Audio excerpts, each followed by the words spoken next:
আসসালামু আলাইকুম রহমতুল্লাহ। আমরা দ্বিতীয় পর্ব দেখছি আজিজুল মুবতাদি বা মিজানুস সরফ। মিজান মানে কি দাড়িপাল্লা, আর সরফ মানে কি রূপান্তর।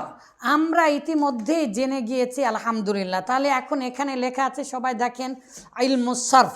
আর এর আগে আমরা আলহামদুলিল্লাহ এগুলো কেন লেখা দিলাম, আর এই বইয়ে কি আছে, আর এখানে 2 লাইনে কিভাবে আমরা লিখে দিয়েছি, কেন আমরা এই আগে ডায়েরি মেনটেন করে লিখে দিয়েছি, এর পার্থক্য আজকে বুঝতে পারবেন এখন থেকে ইনশাল্লাহ। কারণ এখানে মাজহুল বানানো আপনারা জানেন না, মাজহুল বানানো শিখেছেন। পৃথিবী উল্টা গেলেও দুটা কাজ করতে হবে, বা দুটি বুদ্ধি বা দুটা কাজ করতে হবে, ফা কালেমা আর আইন কালেমা। কিন্তু এই বইগুলোতে সহ সব বইগুলোতে কি লেখা আছে? 3টা লাম কালেমাও সম্পৃক্ত করা আছে, কিন্তু লাম কালেমার সাথে মূলত কোনো সম্পৃক্ত নাই। এই জন্য ইলম মানে তো জ্ঞান, আর সরফ মানে রূপান্তর। তাহলে রূপান্তরের জ্ঞানকে কি বলা হয়? মিজান বলা হয় বা ইলমুস সরফ বলা হয়।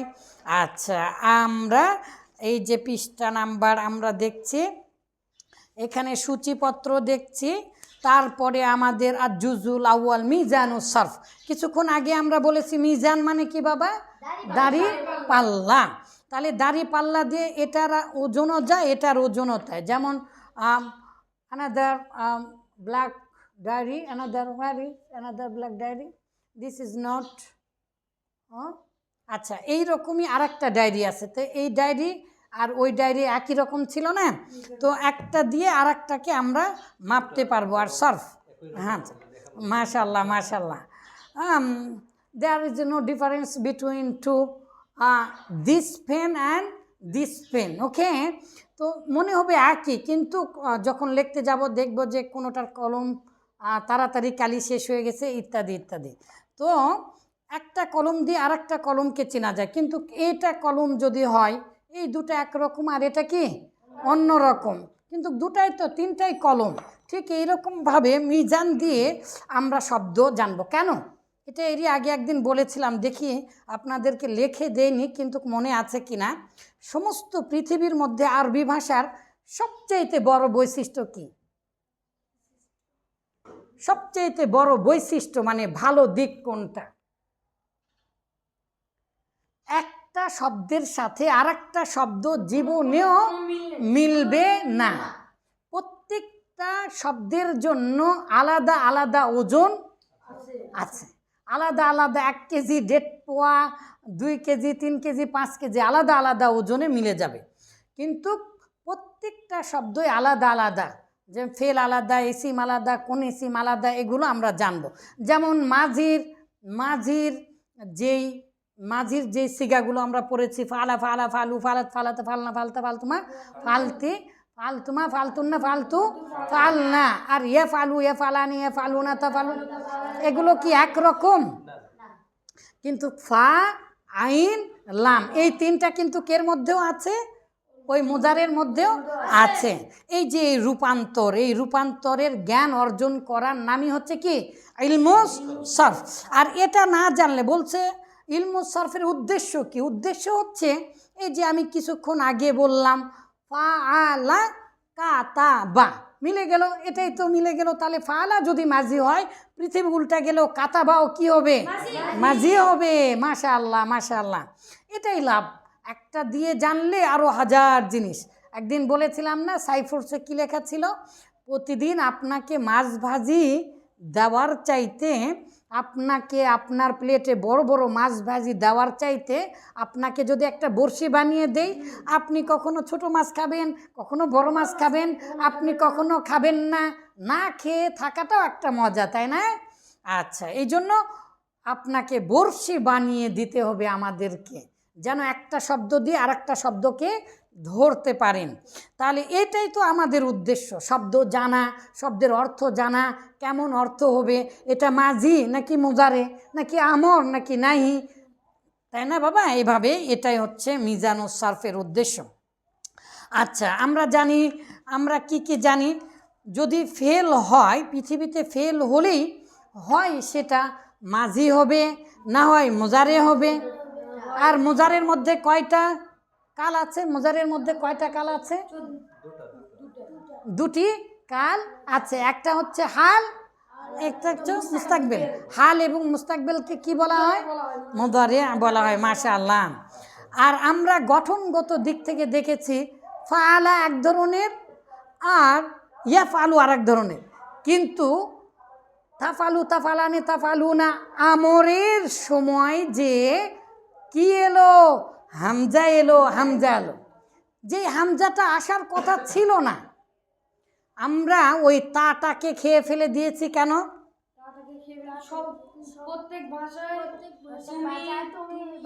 বারবার তুমি তুমি তুমি করো, তুমি যাও, তুমি পড়ো, তুমি, এরকমভাবে আমরা বলি না। এই জন্য তুমিটাকে খেয়ে ফেলে দেই। ইংরেজি ভাষাতে ইউটাকে খেয়ে ফেলে দিয়ে বলি read read read, see see see, thing thing thing, drink drink drink, মানে you read, you thing, you. বারবার ইউ বলতে ভালো লাগে না, এই জন্য ইউটাকে খেয়ে ফেলে দিয়ে একবার বলছি রিড রিড রিড, মানে পড়ো পড়ো পড়ো। ঠিক এরকমভাবে ওই তুমিটা যেমন আমাদের বাংলা ভাষায় খেয়ে ফেলে দেই, তুমি যাও, তুমি পড়ো, তুমি খাও, তোমরা করো, এল্লা আমরা বারবার তুমি তুমি বলি না, বলি পড়ো, খাও, যাও, পড়েন, যান, খান, দেখেন, বোঝেন। ঠিক এরকমভাবে তুমি যদি আরবির তুমি যদি কেটে দেই, তাহলে কোনটা তুমি? তাটা হচ্ছে তুমি না? মোজারের আলামত তা, ছয়টা সিগাতে আসে, ওই তা মানে কিন্তু তুমি। তাহলে ওই তা যদি আমরা কেটে দেই, তাহলে মোজারের ফা কালেমা সাকিন থাকে। আরবি ভাষাতে জীবনে কি পড়া যায়? তাহলে প্রথমে যদি সাকিন থাকে কি নিয়ে আসতে হয়? তাহলে গঠনের বিবেচনায় আমি যখন বানাতে যাচ্ছি, দেখছি এটা মাঝি, ঠিক আছে, লাল সতর্ক চিহ্ন, পৃথিবী উল্টে গেল, মাঝি কোনো দিন পরিবর্তন হবে না, হবে না, হবে না, হবে না। তারপরে আমরা দেখলাম মোজারে, ওই আল্লাহ, এটা তো পরিবর্তন হচ্ছে। তা ফালু, তা ফালানে, তা ফালু না, তা ফালি না, তা ফালানে, তা ফাল না। কিন্তু যখন লাম আসলো, লাম তা ফাল, লাম তা ফালা, লাম তা ফালু, লাম তা ফালি, লাম তা ফালা, লাম তা ফাল না।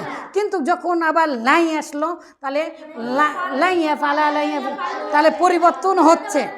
তাহলে মাঝি পৃথিবী উল্টা গেলেও কোনো দিন পরিবর্তন হবে না, সতর্ক চিহ্ন লাল, বিপদ। মাঝি পরিবর্তন হবে না, যা আছে তাই থাকবে। কিন্তু মোজারে এসে কি হয়ে গেল?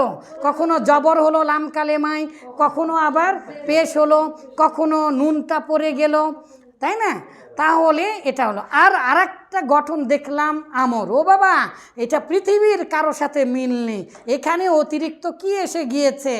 আলিফ এসে গিয়েছে।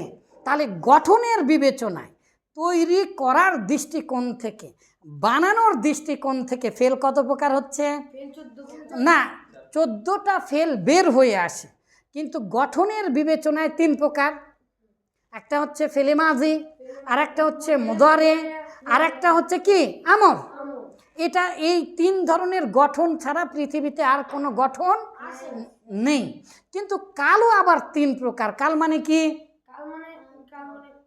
কাল মানে ভুলে গিয়েছেন? কাল মানে সময়, ক্রিয়ার কাল। টেন্স মানে ক্রিয়ার কাল। তাহলে ক্রিয়ার কাল, নামের কোনো দিন আহসান ল আছে? আমরা তো জানি পৃথিবীর মহা জাদু, ক্রিয়ার শেষে ল অতীত, ব ভবিষ্যৎ, ল ব ছাড়া বর্তমান। এখানে আহসান হাবিব, এর মধ্যে কি ল আছে, ব আছে? নাই। তাহলে ঘটনা কি হচ্ছে? শুধুমাত্র ক্রিয়া। ক্রিয়া চেনার উপায় কি?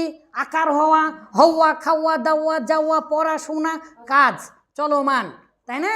তাহলে ক্রিয়ার আবার চিহ্ন কি? মাসদারের চিহ্ন কি? কে বলতে পারবেন?